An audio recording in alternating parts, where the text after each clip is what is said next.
Assalamualaikum warahmatullahi wabarakatuh. Kembali lagi dengan saya, Tri Retnasari. Untuk pembahasan kali ini masuk mengenai tahapan pembangunan program. Kita diskusikan dulu, mengapa sih dibutuhkan tahapan dalam perancangan program dan apa manfaat desk checking algoritma atau pemeriksaan algoritma. Dari pembahasan tersebut, kita berikan alasan yang pertama dulu, mengapa dibutuhkan tahapan dalam perancangan program. Karena perancangan program itu merupakan implementasi dari algoritma yang telah dibuat dalam bentuk bahasa pemrograman untuk menjalankan operasi pada sebuah komputer. Jadi, tahapan tersebut berguna menemukan kesalahan logik lebih awal agar mudah diperbaiki. Nah, beberapa pertimbangan pada saat kita melakukan perancangan program. Yang pertama, pertimbangan logis. Melalui tahap definisi masalah dan analisis kebutuhan, maka pemrograman dapat mengetahui dengan jelas bobot atau tingkat kesulitan yang harus dipecahkan, sehingga dapat melakukan perhitungan yang tepat untuk menentukan jumlah tenaga, harga, sumber daya, dan waktu yang dibutuhkan untuk menyusun program. Yang kedua, pertimbangan analogi. Menyusun program seakan-akan identik dengan membangun rumah, di mana dibutuhkan rancangan arsitektur dan definisi tahap-tahap pengerjaan yang terencana secara baik dan sistematis sebelum ia mulai membangun. Kemudian yang ketiga, pertimbangan jumlah data. Jumlah dan jenis data serta proses pengolahan data merupakan suatu hal yang perlu diperhatikan secara khusus. Jumlah dan jenis data sangat mempengaruhi dalam menentukan jenis variabel dan yang akan digunakan dalam menyusun program tersebut. Yang keempat, pertimbangan untuk pengembangan. Melalui tahap-tahap penyusunan program akan diperoleh suatu program yang baik, terstruktur, dan sistematis sehingga dapat dengan mudah dikembangkan di masa yang akan datang. Yang terakhir yaitu pertimbangan prinsip, di mana dalam menyusun program sebaiknya pemrograman membuat persiapan dan rancangan arsitektur program dengan matang sehingga tidak menimbulkan masalah terhadap coding dan testing. Nah, itu beberapa pertimbangan pada saat kita melakukan rancangan program. Oke, kita lanjutkan. Di sini ada 3 komponen dalam mendefinisikan masalah. Yang pertama yaitu input atau masukan. Jadi apa yang dibutuhkan untuk inputannya, jadi kita harus tentukan. Lalu output, yaitu output atau keluaran itu harus sesuai dengan apa yang diharapkan. Dan yang terakhir adalah proses, urutan pelaksanaan atau kejadian yang saling terkait yang bersama-sama dan mengubah masukan yang nantinya menjadi keluaran. Nah, kita bahas lagi, masuk ke dalam outline solusi. Di sini ada 5 ya. Yang pertama isinya itu terdiri dari proses utama, substance utama, struktur kontrol, variabel dan struktur record, dan juga logic utama atau mainline. Mengenai algoritma, pada video sebelumnya itu sudah pernah dijelaskan. Sebuah set langkah yang menggambarkan tugas yang akan dikerjakan dan urutan pengerjaannya. Nah, itu dicontohkan bisa dengan struktur pseudocode. Nah, bisa ditampilkan yaitu ada headernya, deklarasi, deskripsi, serta juga komentar. Kemudian, pada saat melakukan tes terhadap algoritma, tujuannya yaitu untuk menemukan kesalahan utama logik sejak awal sehingga akan mudah diperbaiki. Nah, untuk tes algoritma di sini ada 2 ya, ada desk checking dan test plans. Apa sih desk checking? Desk checking adalah fokusnya itu pada nilai input dan output yang dibutuhkan untuk menguji program tanpa memperdulikan kinerja internal. Contohnya, apa sih output yang benar dari sebuah inputan? Sedangkan test plans di sini menekankan pada nilai variabel dan logika. Contoh, berapa nilai variabel X setelah pernyataan? Apa pernyataan berikutnya yang akan dieksekusi? Manfaat dari desk checking sendiri ini menjawab dari diskusi sebelumnya. Yang pertama, mempermudah tahapan pemecahan masalah.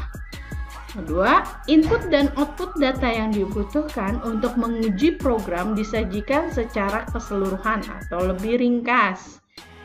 Yang ketiga, memperjelas penalaran dalam logika algoritma atau pemeriksaan algoritma.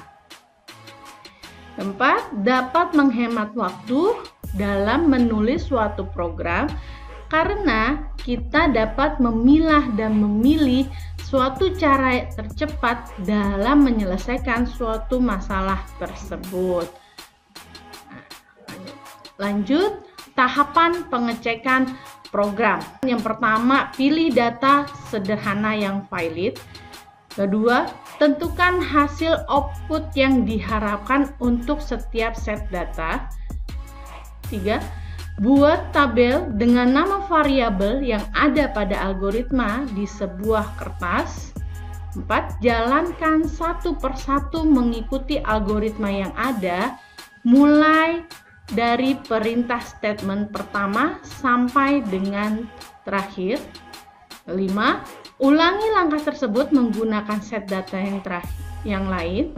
Dan yang keenam yaitu cek apakah hasil dari langkah kelima sesuai dengan hasil yang diharapkan di langkah kedua, yaitu sesuai atau tidak dengan hasil outputnya yang diharapkan pastinya. Implementasi yaitu memindahkan algoritma ke dalam bahasa pemrograman. Setelah pengkodingan, maka program dapat dijalankan pada komputer. Jika program sudah didesain dengan baik, maka akan mengurangi tingkat kesalahan dalam melakukan testing program.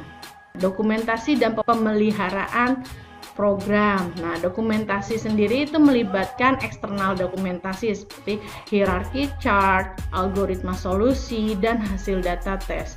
Serta juga melibatkan internal dokumentasi seperti coding program.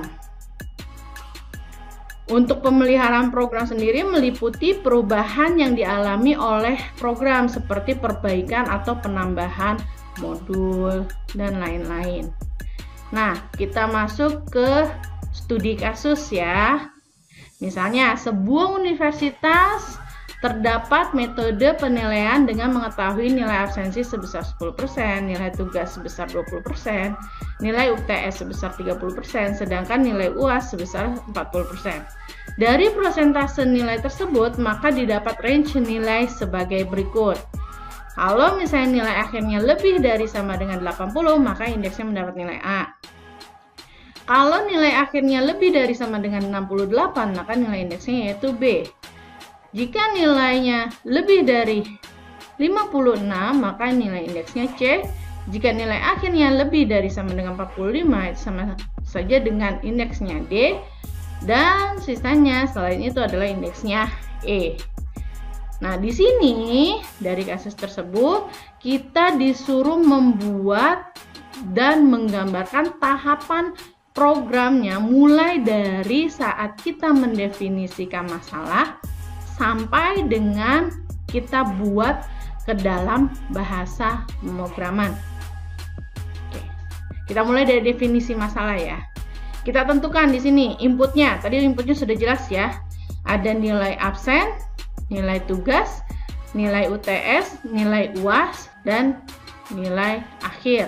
Kenapa nilai akhir masuk ke dalam inputan? Karena nilai akhir pun juga untuk penentuan indeks yang tadi. Apakah A, apakah B, C, D, atau kemudian output yang diminta yaitu indeks. Lalu prosesnya untuk mendapatkan nilai akhir itu didapat dari nilai absen dikali 10%, ditambah nilai tugas dikali 20%, ditambah nilai UTS dikali 30%, tambah nilai UAS dikali 40%. Lalu setelah nilai akhir dapat ditentukan, proses berikutnya adalah mencari nilai indeks. Nah, sekarang kita masuk outline solusi. Nah, dari outline solusi di sini untuk inputannya tadi ya, ada membaca nilai absen, nilai tugas, nilai UTS, dan nilai UAS. Prosesnya yaitu yang pertama kita mencari nilai akhir dulu. Setelah nilai akhir sudah ditemukan, baru kita masuk ke pengkondisian terhadap nilai akhir tersebut untuk mencari nilai indeks. Makanya di sini kita menggunakan fungsi if. Outputnya apa? Outputnya yaitu indeks. Lanjut, masuk ke pengembangan outline ke dalam logika. Nah, di sini kita buat pseudocode-nya. Oke, kita berikan judulnya program hitung indeks. Lalu bisa kita berikan keterangannya, menentukan indeks mahasiswa bila input diberikan. Lalu berikutnya kita berikan deklarasi. Nah, deklarasi sini kita deklarasikan tipe data dari variabel yang kita buat. Lalu masuk ke deskripsinya, yaitu deskripsinya kita baca nilai tugas, nilai absensi, nilai UTS, nilai UAS, kemudian kita masuk ke dalam proses penjumlahan dan pengkondisian sampai dengan mencetak outputnya, yaitu cetak indeks. Kemudian kita buat flowchart-nya, bisa dari pseudocode-nya tadi. Oke, pakai simbol-simbolnya ya. Pertama kita mulai pakai simbol terminal, kemudian berikan tipe datanya untuk inisialisasi pada variabel, kemudian simbol input output, jangan lupa untuk flow-nya, alurnya ya, tanda panahnya. Kemudian kita masuk ke dalam simbol proses untuk mencari nilai akhir. Lalu sudah ketemu nilai akhirnya, kita menggunakan simbol decision untuk menentukan nilai indeksnya. Kemudian decision sudah, terakhir adalah untuk cetak hasil indeksnya pakai simbol input output, dan selesai menggunakan simbol terminal. Oke, lanjut untuk pemeriksaan algoritma. Nah, untuk pemeriksaan algoritma di sini ada dua. Oke, yang pertama kita lakukan dengan test plan. Oke, kita tentukan inputan datanya, yaitu tadi variabelnya absen, tugas, UTS, dan UAS. Misalnya data 1 kita inputnya untuk absennya 90, tugasnya 90, UTS-nya 80, dan UAS-nya 85. Sedangkan untuk data 2-nya yaitu absen 80, tugas 78, UTS 70, UAS-nya 90. Lalu untuk output datanya, variabel yang pertama nilai akhir dari data 1 setelah tadi diambil ya 10%, 20%, 30%, 40%. Data pertama itu mendapatkan hasil nilainya 85 dan indeksnya adalah A. Sedangkan data kedua yaitu sebesar 80,6 dengan hasil indeksnya yaitu A. Lanjut ke pemeriksaan algoritma yang berikutnya yaitu desk checking. Nah, ini kita periksa. Oke. Kita baca nilai absen, baca nilai tugas, baca nilai UTS, baca nilai UAS, cetak nilai akhir dan cetak indeks.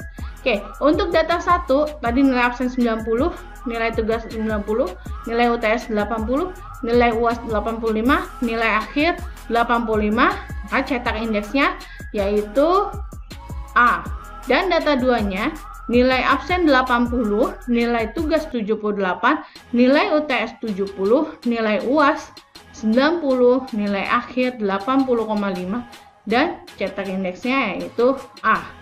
Setelah melakukan pemeriksaan algoritma, lanjut kita pindahkan algoritma yang sudah kita buat itu ke dalam bahasa pemrograman. Saya menggunakan perintah dengan bahasa pemrograman di Python. Oke, ini untuk instruksi codingannya. Langsung saja kita masukkan. Oke, sesuai ya. Jadi pada saat dimasukkan nilai absensi 80, nilai tugasnya 78, nilai UTS-nya 70, nilai UAS-nya 90, maka indeks yang tampil adalah A. Sampai sini penjelasannya. Terima kasih telah menyaksikan. Saya tutup. Wassalamualaikum warahmatullahi wabarakatuh.